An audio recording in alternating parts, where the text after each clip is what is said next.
Bismillahirrahmanirrahim. Assalamualaikum warahmatullahi wabarakatuh. Alhamdulillahirabbil alamin.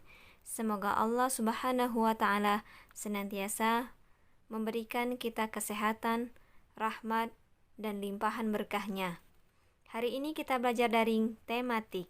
Kita masuk di tema 2, persatuan dalam perbedaan.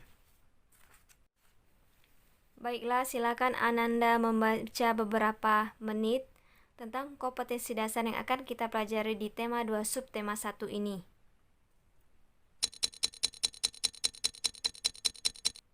Ustazah akan menjelaskan kompetensi dasar permuatan yang akan kita pelajari di subtema 1 ini. Dari muatan PPKN, kita akan belajar tentang persatuan dan kesatuan terhadap kehidupan berbangsa dan bernegara. Di muatan IPA, kita akan belajar tentang cara makhluk hidup menyesuaikan diri dengan lingkungan. Di muatan SBDP, kita akan belajar tentang tari kreasi daerah. Di muatan IPS, kita akan belajar tentang makna proklamasi kemerdekaan, upaya mempertahankan kemerdekaan, dan upaya mengembangkan kehidupan kebangsaan yang sejahtera.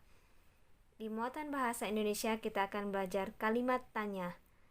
Apa, di mana, kapan, siapa, mengapa, dan bagaimana.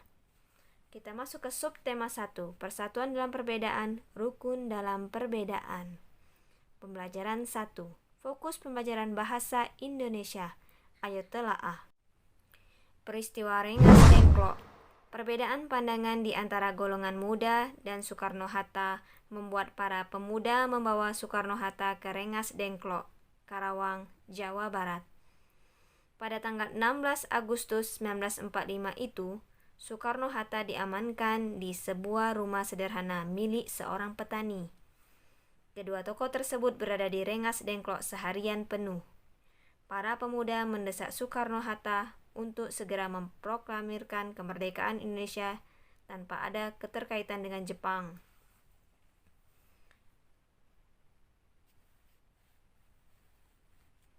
Ketiadaan Soekarno di Jakarta diketahui oleh Ahmad Subarjo. Ia mencoba menghubungi dan bernegosiasi dengan para pemuda.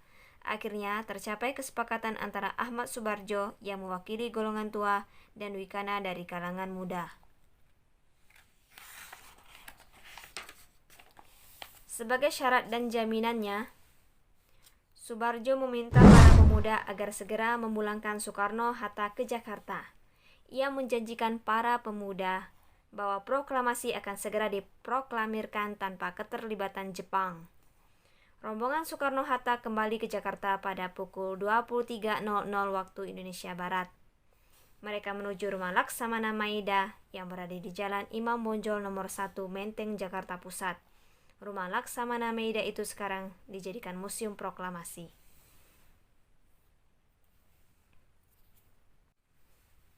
Berikutnya, sebuah teks memiliki informasi di dalamnya. Informasi merupakan keseluruhan isi dari sebuah teks. Salah satu cara untuk mencari informasi adalah dengan menyampaikan beberapa pertanyaan. Pertanyaan-pertanyaan itu disampaikan dalam bentuk kalimat tanya. Kalimat tanya adalah kalimat yang menanyakan sesuatu atau seseorang sehingga diperoleh jawaban tentang suatu masalah atau keadaan.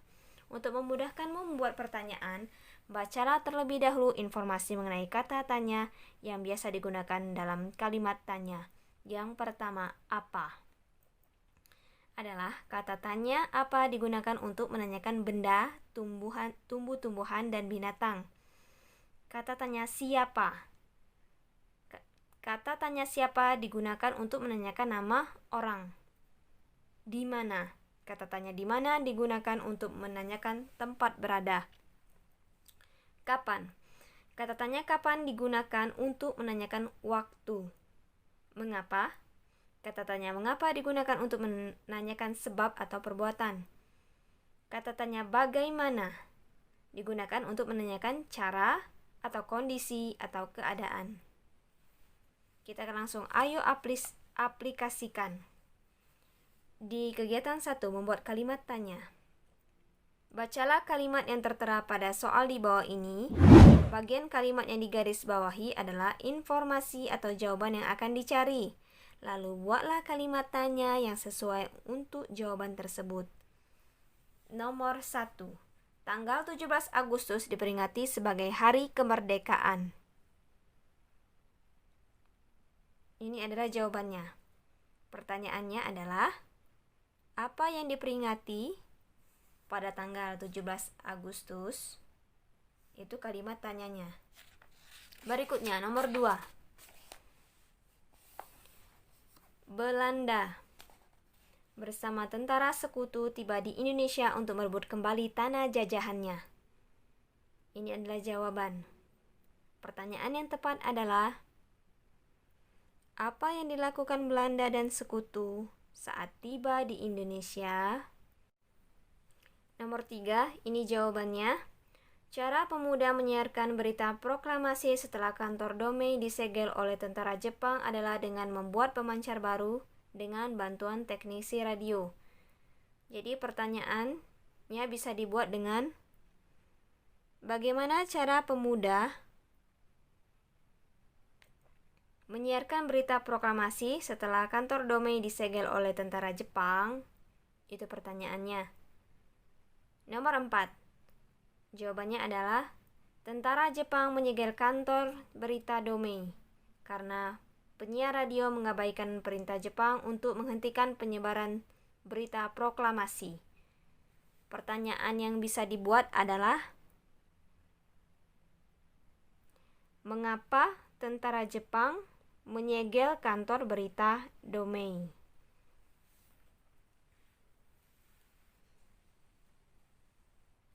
Kita langsung ke Ayo Duniawi. Keterampilan membuat pertanyaan sangat bermanfaat dalam keseharian kita. Setiap hari kita pasti mengajukan atau menerima pertanyaan tentang suatu hal. Pertanyaan yang tepat akan dapat menggali informasi sesuai dengan yang diinginkan. Sebaliknya, pertanyaan yang tidak tepat akan menimbulkan kebingungan dan berakibat pada perolehan informasi yang tidak tepat juga. Mari cermati kalimat tanya yang kamu ajukan kepada guru, teman, saudara, atau orang tuamu hari ini. Apakah kalimat tanya yang kamu gunakan sudah tepat dan juga mendapatkan jawaban yang sesuai? Sudahkah kamu menerapkan adab bertanya? Selain ketepatan pertanyaan yang diajukan, ajaran Islam juga memberikan arahan terkait adab dalam bertanya. Ayo ajukan pertanyaan yang tepat dengan adab yang baik. Jadi adab bertanya dalam Islam adalah 1. Menggunakan bahasa yang santun, jelas, dan mudah dipahami. 2. Bertanyalah terkait sesuatu yang bermanfaat.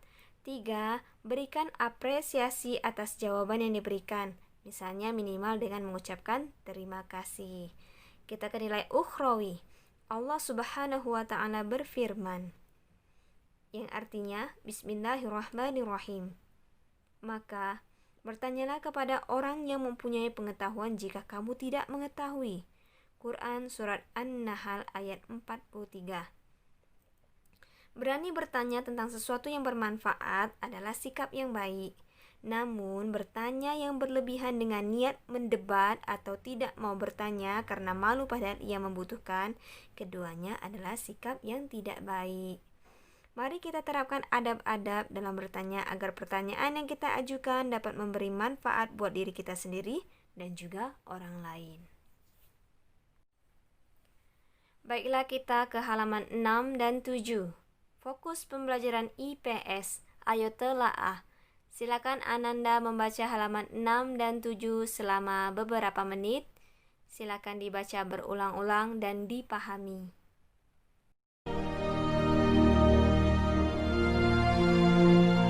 Proklamasi. Kami, bangsa Indonesia, dengan ini menyatakan kemerdekaan Indonesia.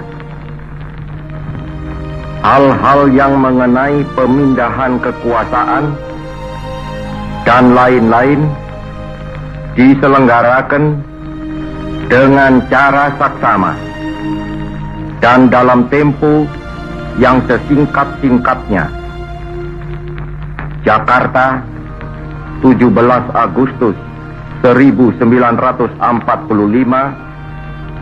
atas nama bangsa Indonesia Soekarno, Hatta.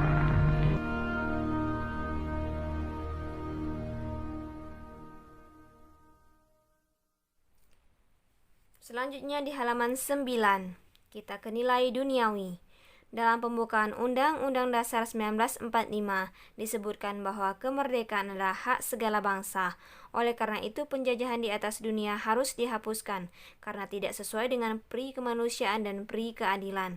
Saat ini masih ada beberapa negara yang belum merdeka, di antaranya adalah negara Palestina.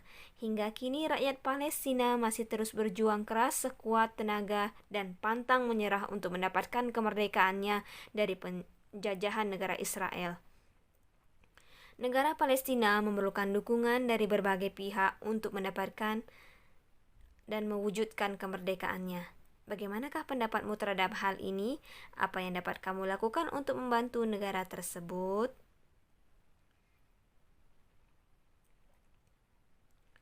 Kita ke nilai ukhrawi. Dalam proses menuju proklamasi kemerdekaan Republik Indonesia, dikumandangkan terjadi beberapa musyawarah dalam negosiasi kepulangan Soekarno-Hatta dari Rengas Dengklok dan dalam penyusunan draft proklamasi kemerdekaan. Allah Subhanahu wa Ta'ala berfirman, yang artinya, Bismillahirrahmanirrahim. Berkat rahmat Allah, engkau Muhammad berlaku lemah lembut terhadap mereka. Sekiranya engkau bersikap keras dan berhati kasar, tentulah mereka menjauhkan diri dari sekitarmu. Karena itu, maafkanlah mereka dan mohonkanlah ampunan untuk mereka, dan bermusyawarah dengan mereka dalam urusan itu. Quran Surat Ali Imran ayat 159. Dalam ayat di atas, dengan jelas Allah Subhanahu wa Ta'ala menyuruh kita untuk bermusyawarah jika ada masalah dalam sebuah urusan. Para tokoh pendiri negara kita menyelesaikan masalah penting menjelang kemerdekaan dengan cara musyawarah. Kita pun dapat menggunakan cara musyawarah untuk menyelesaikan urusan atau masalah kita sehari-hari. Dengan bermusyawarah, masalah dapat diselesaikan dengan baik dan ikatan persaudaraan dapat tetap terjaga. Ayo kita utamakan musyawarah dalam menyelesaikan masalah yang timbul di antara kita. Niatkan tujuannya untuk melaksanakan perintah Allah Subhanahu wa Ta'ala agar musyawarah kita bernilai ibadah. Baiklah, kita ke halaman 10, 11, dan 12. Fokus pembelajaran IPA. Ayo telaah. Silakan Ananda membaca bacaan ini selama beberapa menit ke depan. Baca berulang-ulang, diteliti, dan dipahami.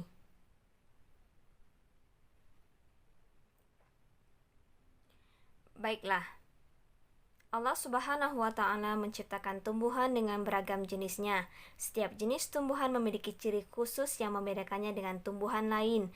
Dengan mengamati beragam jenis tumbuhan, kita temukan bahwa Allah Subhanahu wa Ta'ala telah menciptakan tumbuhan dengan ciri khasnya masing-masing sesuai dengan kondisi lingkungan di mana tumbuhan tumbuh. Karena itu, tumbuhan tersebut dapat bertahan hidup di lingkungan tersebut. Jadi ciri khusus tumbuhan dan fungsinya. Yang pertama, bunga bangkai. Bunga bangkai adalah tumbuhan yang mengeluarkan bau bangkai yang busuk. Jadi bau ini berfungsi untuk menarik perhatian serangga agar datang kepadanya. Jadi contoh bunga bangkai adalah Rafflesia arnoldi dan Amarpopalus titanium. Yang kedua, tumbuhan insektivora. Tumbuhan insektivora adalah tumbuhan pemakan serangga.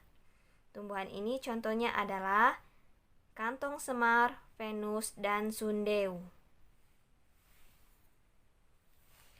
Yang ketiga, tumbuhan xerophyt. Tumbuhan xerophyt adalah tumbuhan yang mampu tinggal di daerah yang panas, kering, dan tandus.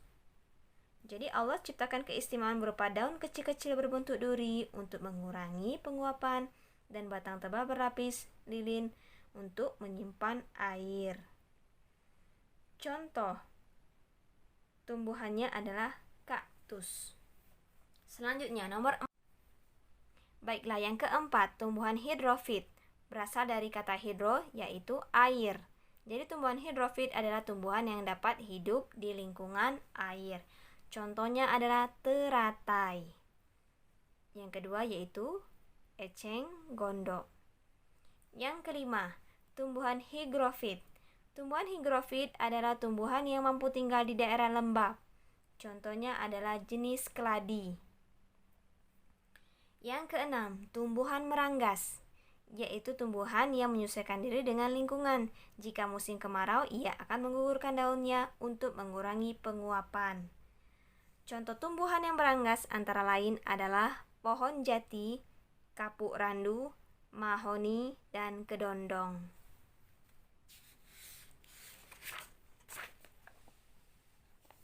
Berikutnya yang ketujuh, batang memiliki duri. Contohnya adalah mawar dan putri malu. Yang kedelapan, contoh hewan yang melindungi diri dengan getahnya. Contohnya adalah sawo, karet, dan nangka. Yang kesembilan, yang memiliki ciri khusus, tumbuhan pantai. Tumbuhan yang hidup di pantai adalah tumbuhan bakau atau mangrove yang memiliki ciri khusus berupa akar nafas. Akar nafas muncul di permukaan air untuk melakukan pertukaran oksigen dengan karbon dioksida. Pada halaman 13, silakan Ananda isi, kerjakan di buku latihan tematik, buat isinya saja nomor 1 sampai 5. Kita ke nilai duniawi. Setelah tumbuhan memiliki ciri khusus yang sesuai dengan lingkungan tempat tinggalnya, tidak hanya tumbuhan yang Allah ciptakan beraneka ragam, manusia pun Allah ciptakan dengan ciri khasnya masing-masing. Tidak kita temukan dua orang memiliki ciri fisik dan sifat yang sama persis sekalipun bersaudara kembar. Tetapi tahukah kamu bahwa sifat seseorang juga dipengaruhi oleh lingkungannya? Jika seseorang terbiasa dicela, maka ia akan tumbuh menjadi orang yang menyalahkan. Sebaliknya, jika seseorang dibesarkan dengan suasana yang mendukung dan memuji, maka ia akan tumbuh menjadi orang yang percaya diri. Ayo kita bangun suasana yang saling mendukung di antara kita. Perbanyaklah memuji, bukan mencela. Insya Allah, ukhuwah akan lebih terasa. Sudahkah kamu memberi pujian hari ini? Jika belum, lakukanlah. Silakan.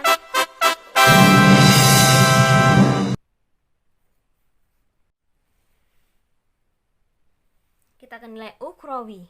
Rasulullah Shallallahu Alaihi Wasallam bersabda, seorang mukmin terhadap mukmin yang lainnya seperti bangunan yang saling mengokohkan satu dengan yang lain. Hadis riwayat Bukhari dan Muslim. Hadis di atas menyatakan bahwa saling mengokohkan satu sama lain itu adalah ciri orang yang beriman. Pujian yang kita berikan dengan tulus kepada sesama merupakan salah satu hal yang dapat memperkokoh persaudaraan. Mari kita kokohkan persaudaraan di antara kita dengan saling menghargai kelebihan yang dimiliki masing-masing. Jangan sungkan untuk memuji.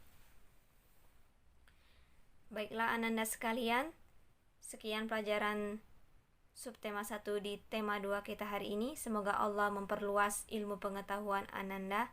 Perbanyak maaf. Ustazah akhiri dengan lafaz Alhamdulillahirabbil alamin. Wassalamualaikum warahmatullahi wabarakatuh.